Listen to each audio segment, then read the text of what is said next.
Lecture du livre de l'Exode. En ces jours-là, sur le Sinaï, Dieu prononça toutes les paroles que voici.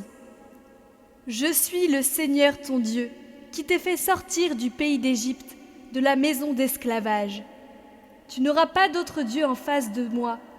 Tu ne feras aucune idole, aucune image de ce qui est là-haut dans les cieux, ou en bas sur la terre, ou dans les eaux par-dessous la terre.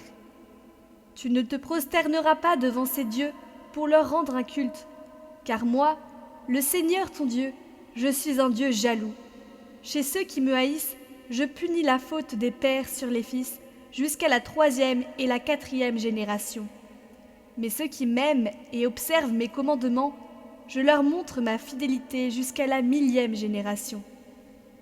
Tu n'invoqueras pas en vain le nom du Seigneur ton Dieu, car le Seigneur ne laissera pas impuni celui qui invoque en vain son nom.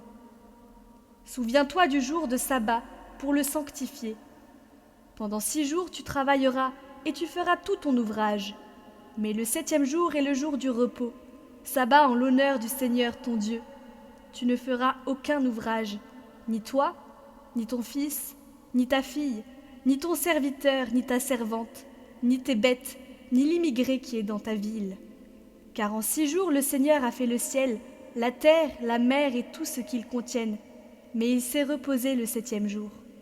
C'est pourquoi le Seigneur a béni le jour du sabbat et l'a sanctifié.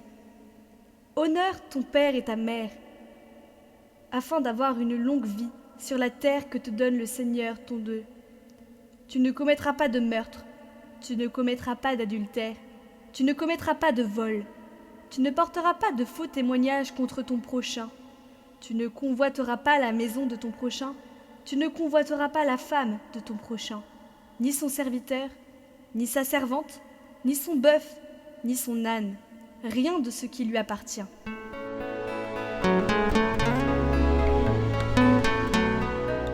Évangile de Jésus-Christ selon saint Matthieu. En ce temps-là, Jésus disait à ses disciples : « Écoutez ce que veut dire la parabole du semeur.